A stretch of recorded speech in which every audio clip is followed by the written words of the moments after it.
ang tao ay nabubuhay sa salita ng may kapal na pagkain kanyang bigay. Hallelujah, Hallelujah, Hallelujah, Hallelujah.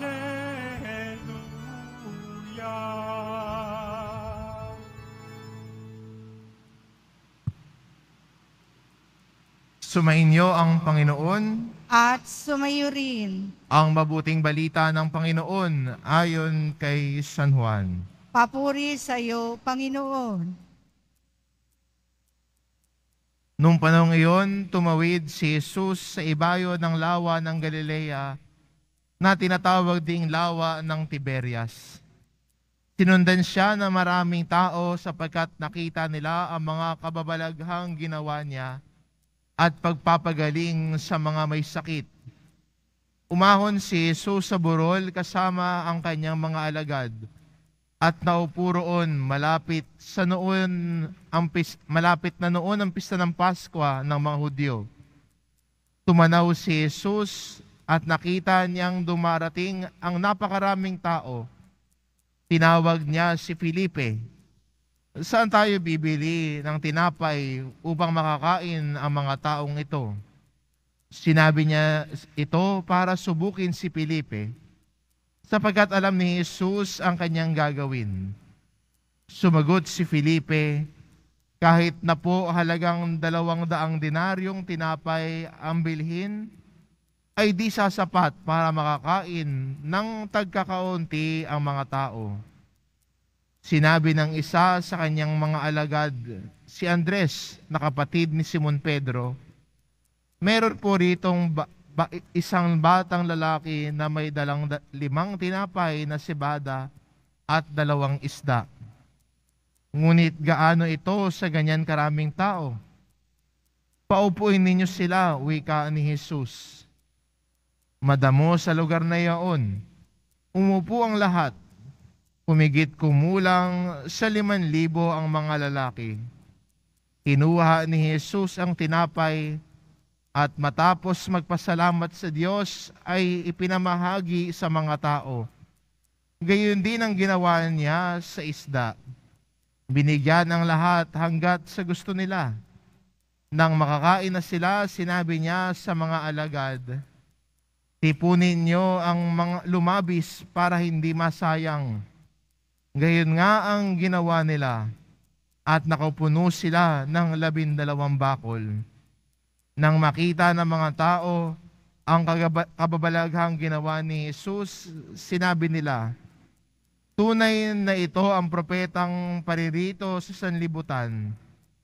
Nahalata ni Jesus na lalapit ang mga tao at pilit siyang kukunin upang gawing hari.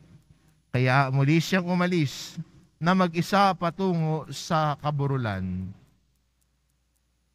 Ang mabuting balita ng Panginoon. Pinupuri ka namin, Panginoong Hesukristo. Magsiupo po ang lahat.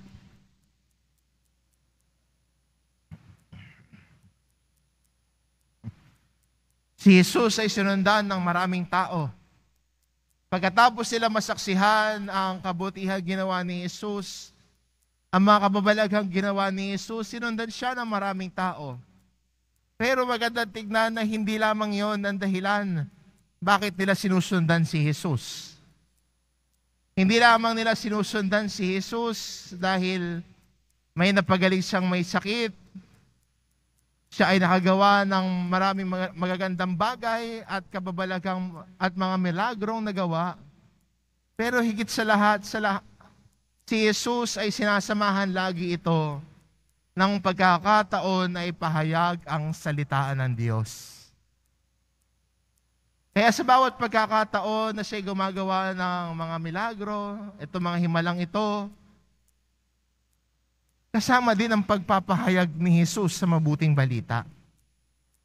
Kaya may isang yugto sa Ebanghelyo, nung habang sinusundan si Jesus ng maraming tao, pagkatapos siya magpakain, ay tinanong niya yung mga tao, bakit niyo ba ako sinusundan? Sinusundan niyo ba ako dahil pinakain ko kayo? O sinusundan ninyo ako dahil gusto niyo marinig ang aking mga aral at turo? At sana bilang mga Kristiyano at bilang deboto na sumusunod kay Jesus, ito din po sana ang dahilan ng ating pagsunod sa Kanya. Dahil gusto nating makinig sa Kanyang aral at turo, nais natin siyang pakinggan, kaya tayo sumusunod sa Kanya. At yan po ang larawan ng isang deboto, hindi ba? Ang isang deboto ay tagasunod ni Jesus dahil gusto niyang pakinggan ang mga aral at turo ni Jesus. Hindi lang niya sinusundan si Jesus dahil may nagawang milagro si Jesus sa buhay niya. Hindi lamang niya sinusundan si Jesus dahil nakita niya ang paggabay ni Jesus sa buhay niya. Pero higit sa lahat, sinusundan niya si Jesus dahil gusto niyang makinig sa mga aral at turo ni Jesus na gumabay sa buhay niya. Gusto niyang makilala sino si Jesus. Ano yung mga aral at turo ni Jesus? Kaya siguro maganda rin sa mga pagkakataong ito na tayo'y nagtutungo dito sa dambana ng mahal na pong Jesus Nazareno dahil tayo rin ay nauuhaw. Nauuhaw sa Kanyang salita. Nauuhaw sa Kanyang salita na nagpapalakas ng loob natin. Nauuhaw sa Kanyang salita na nagbibigay comfort sa buhay natin. Lalo na kung sa palagay natin ay parang ang bigat-bigat na ng nararamdaman natin at ang Diyos na lang ang nababalingan natin. Gusto natin marinig ang Kanyang aral. Gusto natin marinig ang Kanyang tinig. Kaya mahalaga po sa isang deboto ang marunong makinig. At ang pinakikinggan natin si Jesus Nazareno. Yung Kanyang mga aral, yung Kanyang mga turo. At maganda rin po sa atin bilang mga deboto, ihanda lagi natin yung puso natin para pakinggan ang Panginoon. Lagi tayong excited makinig.